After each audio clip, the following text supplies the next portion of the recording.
Let's get started. Yeah.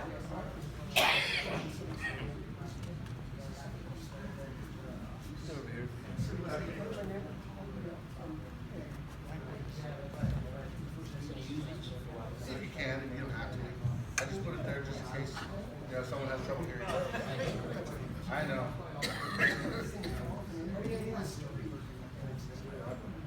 Good afternoon. Whoa. Good afternoon, everybody.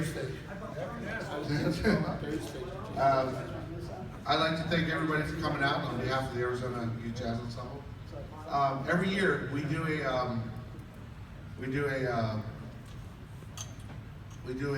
Masterclass, and every year we bring in a big name.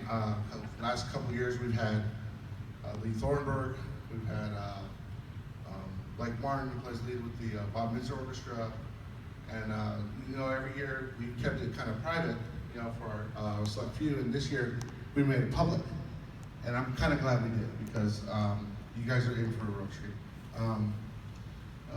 Gentleman I have here is one of if you talk lead trumpet, you can't get any better than this.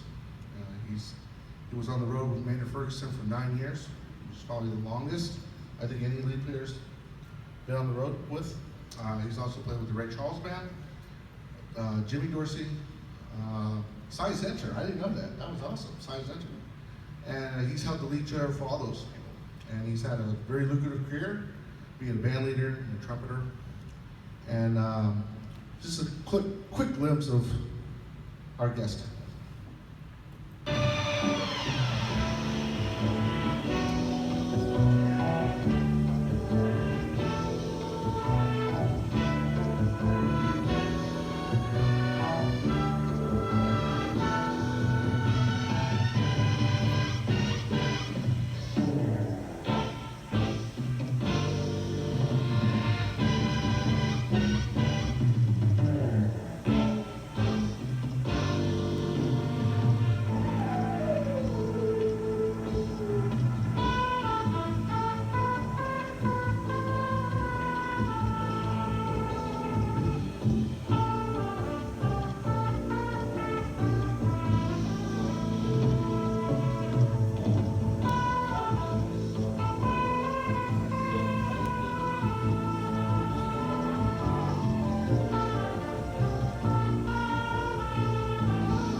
gentlemen, Mr. Stan Mark.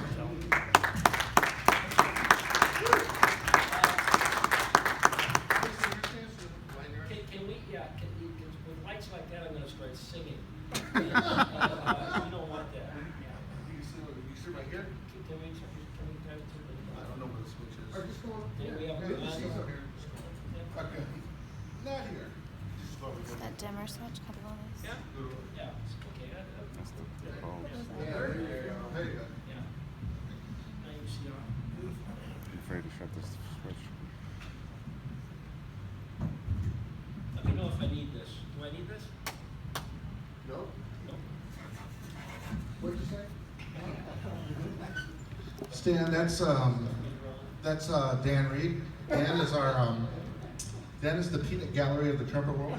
A fantastic musician and even a better friend.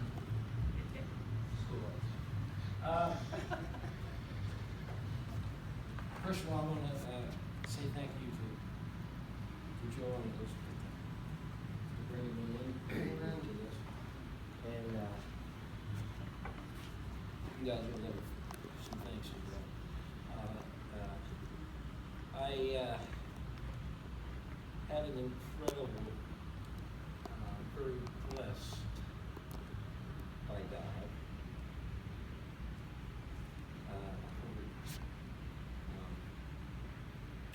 I haven't played it all for over 5 years. I play taps every memorial. I go out to the cemetery and find a veterans section and play taps. There's a reason for that. And I've played Happy Birthday about 10 times the last 6 years to my wife and a few special friends. Other than that, I don't play anymore. So when Jim called me, and Joe and Kenny called me, I said, "You really want me to well, I don't play anymore." They said, "No." I said, "Yeah, I just want to let you come down and do this." And I said, "Cool," because I haven't done any music for on a professional basis since I really left Las Vegas, where I had just a great run, planned there for full-time there for a long time, and questions and answers is what I'd like to do today. I mean, if you don't have any questions, I can talk for hours. People, a lot of people say, "Stan, you know, you were with Maynard over 9 years," which I'm very proud of. Tell us a Maynard story. Everybody wants to hear Maynard stories. Tell us about your relationship with Maynard. And like I told Joe and Elizabeth and Kenny last night at dinner, by the way, McDonald's was just great. You can supersize anyone. I mean, the sky's the I got a limit. toy. I got a toy. But say, well, you know, my relationship and my Maynard story started out when I was 16 years of age, October of 1961, when I first heard Maynard Ferguson. I had just switched high schools from Lebanon, Pennsylvania, farm boy, bale hay, put knowledge in a silo, shoveled you know what, and milked cows and did all that. And that's what we did instead of playing video games. Thank goodness. And but I was dating this girl in the color guard, and she took me home after a Friday night football game. And her parents, who became like a second mom and dad to me over the years, knew that her daughter was dating this hot shot trumpet player that moved in from the county. Anyway, went in and met her, and he said, "You're here at Maynard Ferguson." I said, "Maynard who?" Like probably most people have done. And well, at least once night, Maynard who? You know, I thought Maynard Ferguson was a tractor. Tractors called massive Ferguson. But so he put on this 45 RPM record of Maynard with Stan Kenton back in 49 and 50. And it was a thing called the Hot Canary. When it and I'm hearing this one. Now you understand, I was really good trumpet player. I was first chair, all county band. And music education that was pretty good. First chair, all county band in 7th grade. 7th grade. All the other guys that were playing solo cornet in that all county band were juniors and seniors. So I started pissing people off immediately in my career at a very young age.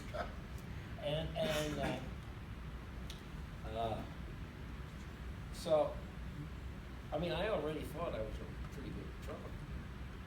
Now I knew who Harry James was. I knew who Al Hurd was. I didn't know who this guy Maynard Ferguson was. And I'm hearing this stuff come out of this Victrola. This is before stereo. You want to tell them what a Victrola is for some of our people? Well, it's just, I mean, it's just a B flat record player, you know, and I thought he was messing with me because back then you could have, you had 3 different settings, you know, 33, 45, and 78 RPM. I thought he was messing with me. I said, "Would you do that again?" And I went in and checked. No, I'm going to do 145. And so I set my second musical goal that night. And that was, I said, well, this guy is better than I am, so I think he should probably have the second best trumpet player in the world playing on instrument. So I set a goal to play with him just one night, was all I wanted to play. Ended up a little bit longer than that. First goal that I had is my mom and dad from right near Hershey, Pennsylvania, where they make all the chocolate. Where's Jake? Jake right here. Yeah, Jake likes chocolate. Jake likes chocolate. Anyway, so they had, there's Hershey Park there, and they used to have a band show, a real band show. And Mom and Dad took me up there when I was 12 to hear the United States Navy Band from Washington, D.C. One of the 4 major service bands in Washington, top 5. And so I said, when I heard that band, I really set a goal that night to be that night, which I also did. And so I was always very, very goal-oriented when I was a kid, not knowing really what that meant. Goals are very, very important. If you don't have any goals, you get up in the morning and you don't do anything. It's I can attest to the fact that it's really okay to set goals that are probably, to a lot of people, beyond your reach. The higher your goals, the less competition you have. What was that? I said amen. Yeah, the less competition, because people don't think that they're able to do these things.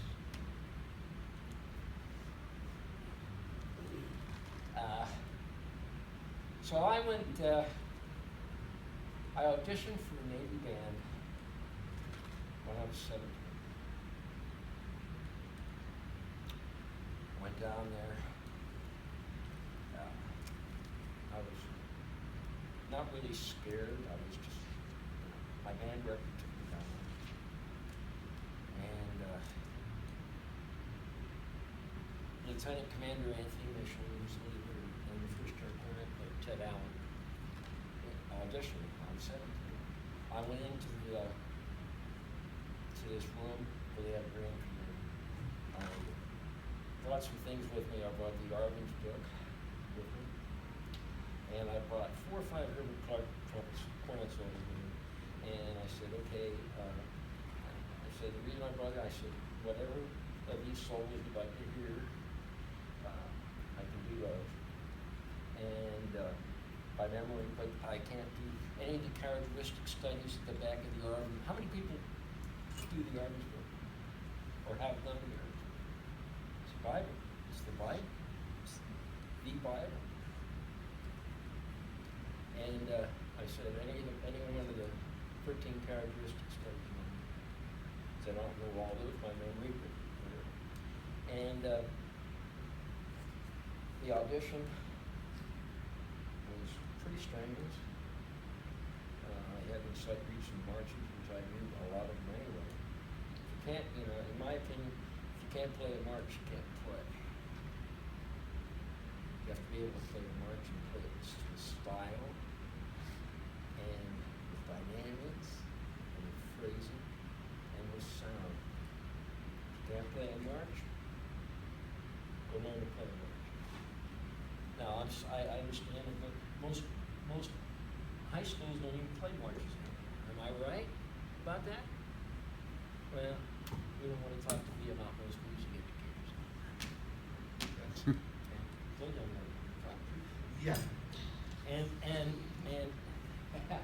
And how can you have a concert and not play a march? How can you do a concert with a concert band and not open with the Star Spangled Banner, which a lot of them can't play anymore either, and a march? I guess I'm just getting old. No. No. No, I don't think so. Yeah, I love marches. But I had the audition was incredible. And then the concert band was rehearsing. They put me out and they had me play with the concert band. I'm 17 years old. And here I am, sitting in the middle of the United States Navy band, alongside of the first chair player, who was the first chair player for years. And I did like 2 or 3 tunes with it. One thing that just really messed with my brain is not my high school band for the last 2 years was incredible. I was blessed with great band directors and a great trumpet teacher. I'm from a town of 35,000 people. My real cornet teacher, who I had for like 8 years, at one time from a town of 35,000 people, his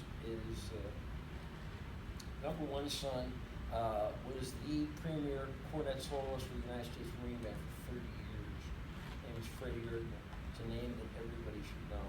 His number 2 son was, and then Freddie became first chair player too. Number 2 son was Jimmy Erdman, who was in the Marine Band when he was 18 years old and played first chair trombone. His 3rd son, he went to the Marine Band later. But at one time, we had 5 brass players from this town of 35,000 people in one of the major service bands. They were all in the Marine Corps. I went into the Navy. I was the only one that could swim. And for some reason, I was always attracted to it. I wanted to, well, I didn't. But now I'm rambling. How do I get here? Anyway, so, yeah. The conductor with his band. Now, I always, my band director growing, it was like, I mean, you were right to, so here is,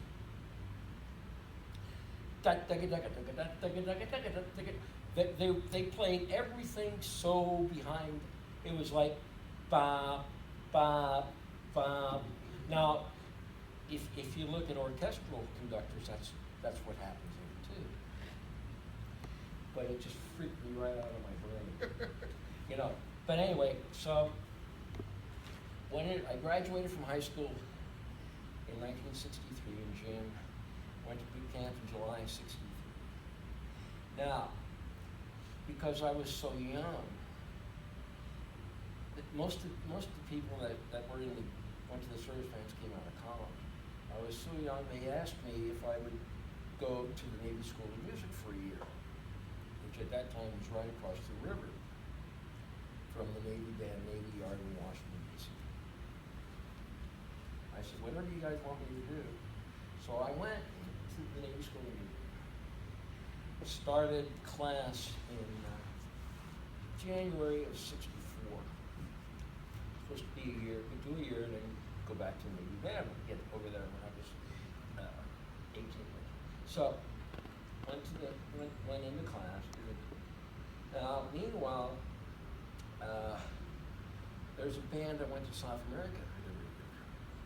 Out of the Navy School of Music, they put together a special band that went down there, did 4 months of touring in South America, came back, they disbanded the band, and did it again next following year. The leader of that band, his name was Chief Frank Forgiani. He was a legend in music, in Navy music. So about 5 months into this course, that was supposed to be a year, I was asked to join this band and play lead trumpet in this band when I was 18, and go to South America. And I'm going way up at, well, my trumpet teacher at the time, name was Bud Kowalski, who became one of the original trumpet players in the Commodore's trumpet section. Great jazz player and trumpet player. I said, Ski, I said, they want me to go to South America on this Unitas band, but I'm supposed to go to the Navy band, and he said, Navy band will always be there. How would you like to go? You want to go to South America for 4 months? And I'm going, yeah, that would be kind of cool. So we left in August of '64, went to South America, did 4 months all over South America. Incredible. And we worked our tails off. 3 gigs a day usually. And we did everything from the United States embassies to towns up in the mountains where they never heard live music. And so we got back from that in December of '64, and they decided to keep the band together for the first time. So they sent us up to New England. We toured around New England for a couple of years, for a couple of months, came back. Then they decided that they're going to change the name of the band to the United States Navy Show Band. Now this was in March or April of '65. So I said, am I going back to class? He said, no, we'd like you to go to South America again. First time anybody went back, again the second time. And we want you to go back the second time and do the tour. And I went, okay, but I want orders to the Navy band before I went. And which they did. They gave me, and I wanted to see it. They gave me orders to the Navy band. So we went back down to South America as the Navy show band. And I did another 4 months, wonderful, 4 months in South America finally. Came back and I went to the Navy band in '66. Now there's a guy sitting in here tonight that all of you probably know, if you don't, you should. And I've known this guy ever since those times. We've known each other over 50 years. Mike is a world-class trumpet player, educator. Mike, would you be willing to set up so people know who you are? Well, hold on a second. And Mike actually took my place on the Navy show band in '66.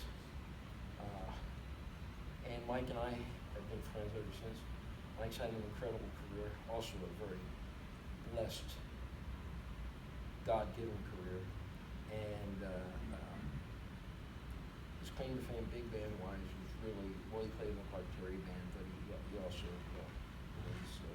was Stan Kenton's lead trumpet player for a while, also. And his name is Mike Vax. Now, would you stand up? Yeah, Mike. There you go. Mike and I have been a thorn in each other's side for over 50 years, and it's good to to see you here, Mike. So, anybody bored yet? Hell no. Okay.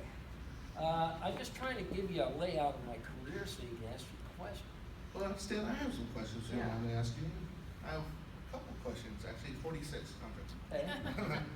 So let me, Stan, can you tell us how you got the Maynard audition? How did that come about? No audition. Okay, tell us how you got in the band. Sure. When I went to the Navy band, I was in the concert band. I played third cornet in the concert band.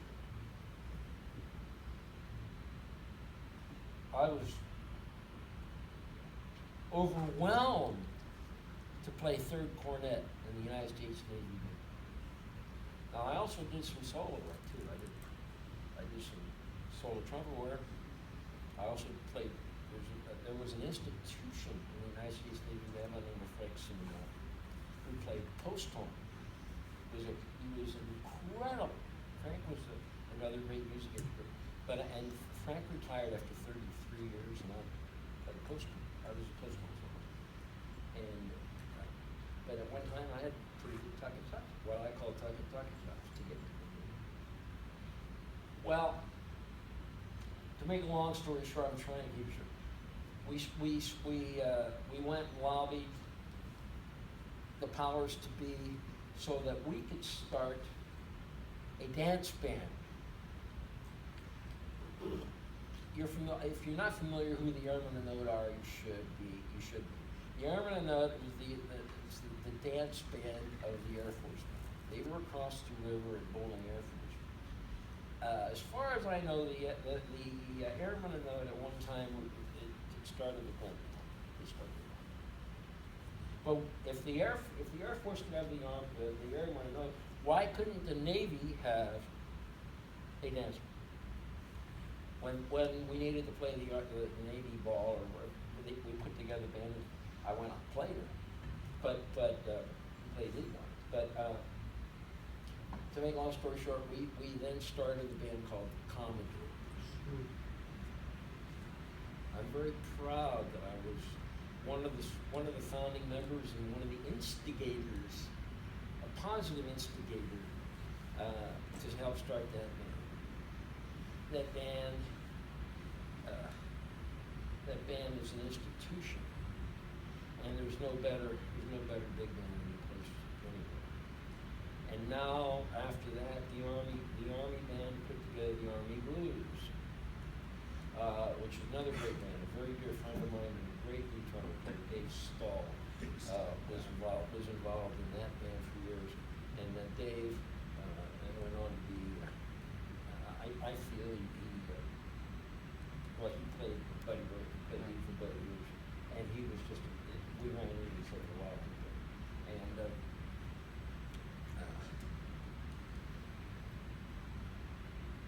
anyway, we needed a lead trombone player, just the bands just started out. So a guy came in and auditioned for the lead trombone chair. Stan Kenton wrote some great arrangements, and we did some of them back then. And this guy sat down in the trombone section, and the leader called up a Kenton chart called Autumn Leaves. Kent did a lot of things for trombone. They always had great drummers. They always had great drummers. He was more impressed. But I say Randy Purcell got that gig on 4 notes because the opening of Autumn Leaves is no introduction.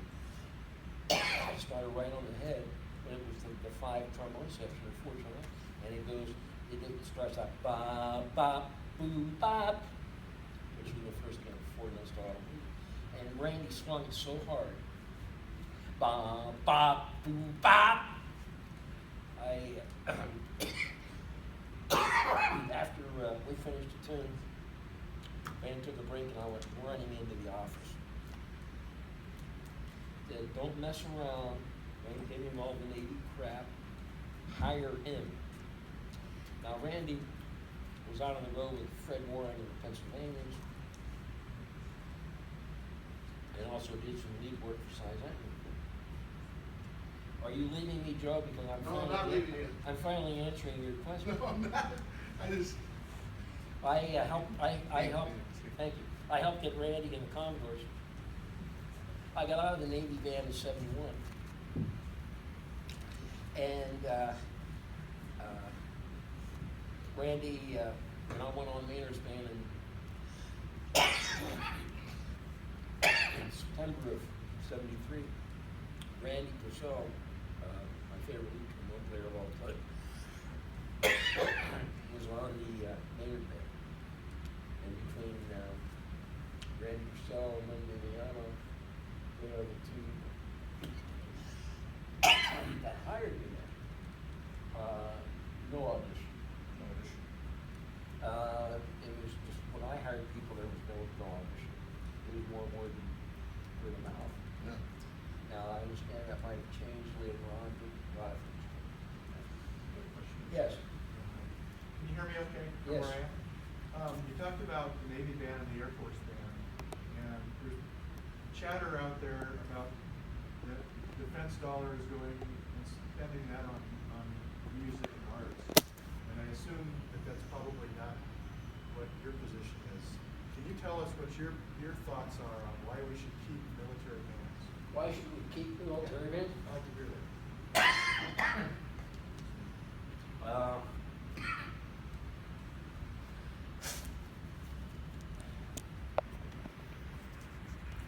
I'm not sure if I can, if I have the words, or if I have the right phrasing to answer your question. I do have political views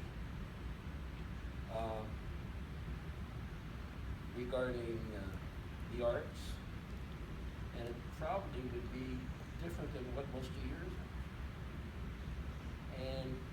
But as far as military is concerned, I don't want to say because it's always been there, because I don't like things because they've always been there. Military music goes back a long time before John Philip Sousa, and it has become such a tradition. Now they're going to tell you that it's great for recruiting. Personally, I don't really see how going to hear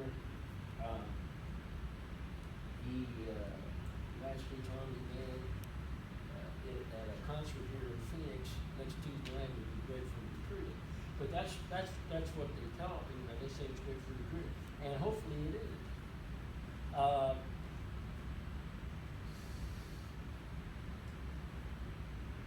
The military bands in Washington, D.C., I believe their most important function is playing funerals in Arlington Cemetery. I told you earlier that I go play taps every memorial. I have done that for years. When I go find, I try to go to a different cemetery. I go to find small, out-of-the-way cemeteries because I do it for me. I think I'm pretty selfish for that. I do it for me. Because I don't care if anybody hears me. And I go taps. I go find the veterans, go find a couple flags, go do that. I tell people I played taps in Arlington way too many times. Because I was there. And so I think that's their biggest function.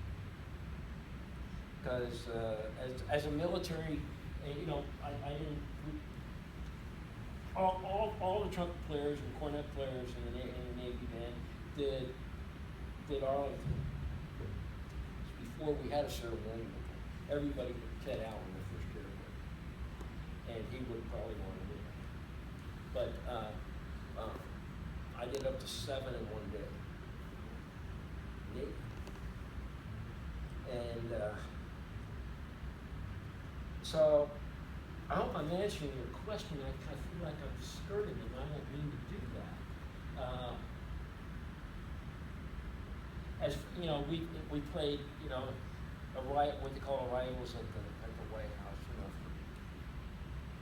for President Thailand coming in, you know, all that, you know, all the big state stuff. And could this world exist without military bands? Absolutely. We could. Would I want to see that happen? Heck no, I don't want to see that. I was part of that, a big part of that. I'll be proud of that to the day I die. What are your feelings on it? I like to have them, and I think there's probably other purposes too in terms of being present for political functions, obviously,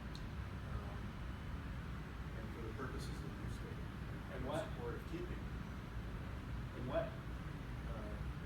political events Yeah. in Washington. Yeah, but Representing the country in foreign countries, things like that. yeah, I mean, Mike did, how many Georgia sophomore year did you do, Mike? 3. Mike did 3. And I'll tell you what, when we were down there, you want to talk about a wonderful, wonderful PR tool for the United States of America. Am I right, Mike? I mean, it was incredible. And we didn't play just the embassies and the big plazas. We played out away places.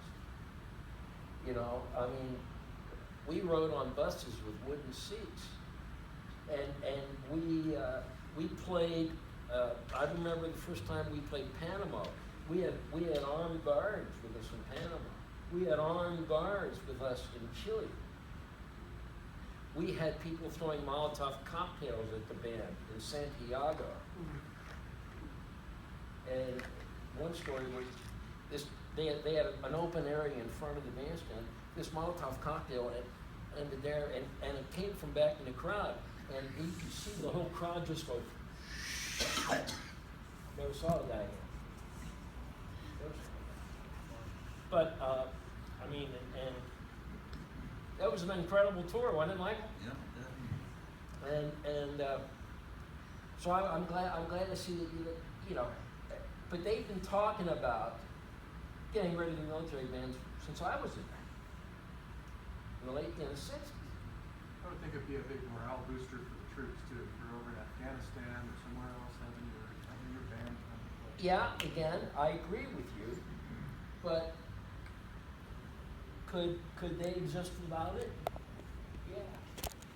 And that's when a lot of you know, that's politicians are weird people. I mean, they have their own agenda. And sometimes, unfortunately, it's not the agenda of us. But One quick follow-up on that. Yeah. Since you mentioned taps, what are the top 3 mistakes that people make when they're playing taps? oh, I don't know. I don't dwell in mistakes. I've never made mistakes.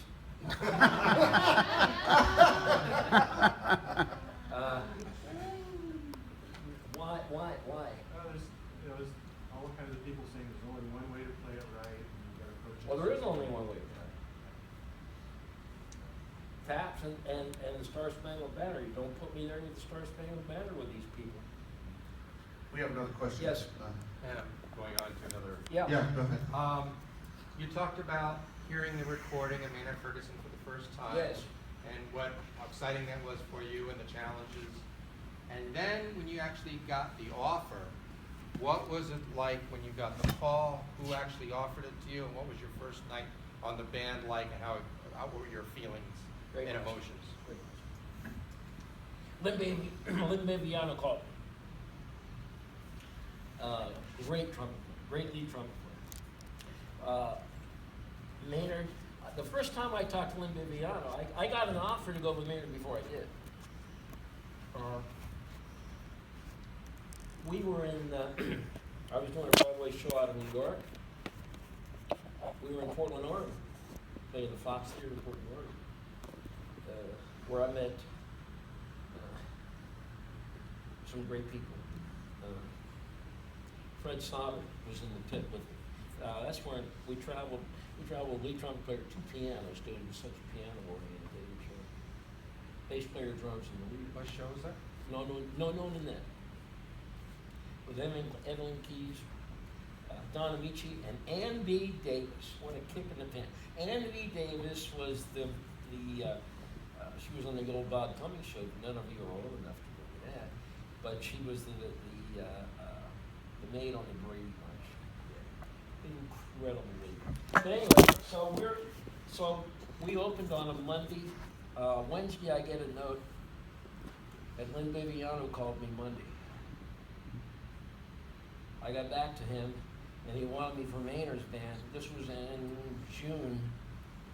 May or June of '73. And of course I didn't get the note. So he had to get somebody, so that's when he got Wayne Dawson. But So you didn't get the note? I didn't get the note. You just never got to it? I didn't get the note until 3 days later. Wow, and then he went and got somebody else. Yeah. But I met Lynn Viviano over the phone when I was out with Applause with Patrice Mansell. Anybody know who Pia Zadora is? Pia Zadora was 19 years old and sang the title tune of this 8-month show and stole the show from her. She was 19 years old. But anyway, I was home on break, on a Christmas break from this show, and I got a call from the Willard Alexander Agency that Lynn Viviano and the trumpet section Buddy Band are going to Maynard's band. Do you want to come out and play lead trumpet on Buddy's band? And I met Lynn Viviano through that, and I didn't do that because I had a run of show contract with the club. That's the first time I met with him. I said, if you ever have an opening on Maynard's band, I don't care if it's 20th trumpet. That's my ultimate goal. So finally, I did get the call in August of '73, and I just gotten off the road with Nona and Annette. I was playing lead trumpet at a place called the Shoreham Hotel in Washington D.C., and they had a room called the Blue Room, which was a big, huge showroom, beautiful showroom. And they brought acts in there. They had a house band, 14-piece house band. So I was playing lead trumpet in that. The show that was in at that time was Edie Adams, who was the old cigar lady, and her musical conductor was Pete Condon. So Pete and I became friends then, and that's when I got the call to go to Maynard. And Pete found out about it, came down, and was just excited for me. But that's when I got the call. Jerry Johnson and I, who was a great trombone player on the Airman Node, and I went on the band at the same time, beginning of the fall tour. We both rode the train up to Philadelphia. Lynn Viviano and Randy Purcell picked us up at the train station. We went to the first bar we could find, and eventually ended up at the Alpine Inn right outside of Philadelphia. We checked into the hotel and said, let's go meet Maynard. Walked into Maynard, Maynard was staying in the same hotel. Walked in, about 3 or 4 guys to band there. Maynard's up on the bed, sitting on the bed like this. And met him. And first thing was, does anybody know a tenor player? We need a tenor player. Ferdinand Povo couldn't get over here because of problems with immigration. So nobody knew of anybody, so I knew some. Here I am, the new guy in the band, right? And I'm not gonna open up my mouth. I can't believe I'm there. I mean, what was like getting that call? It was, words cannot explain. I don't have the vocabulary or when I got the call. And called my mom and dad first. on and he ran and said, how are you gonna make a living? I don't believe it.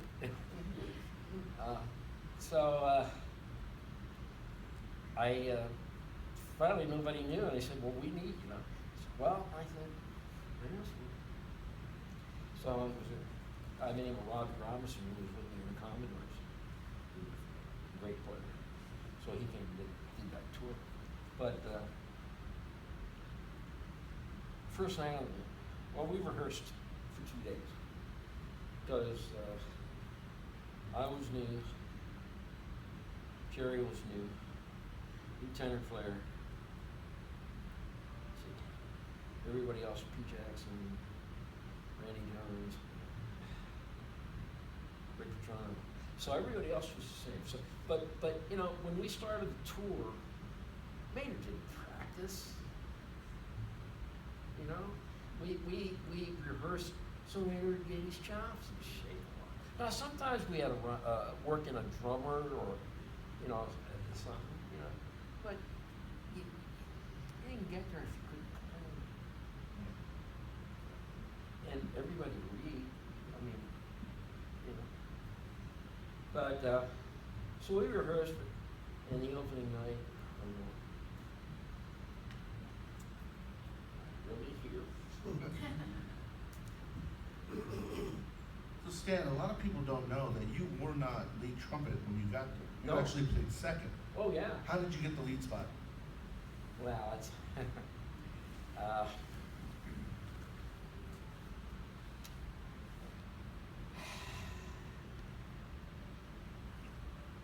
Or how did you get into that position? that's tough.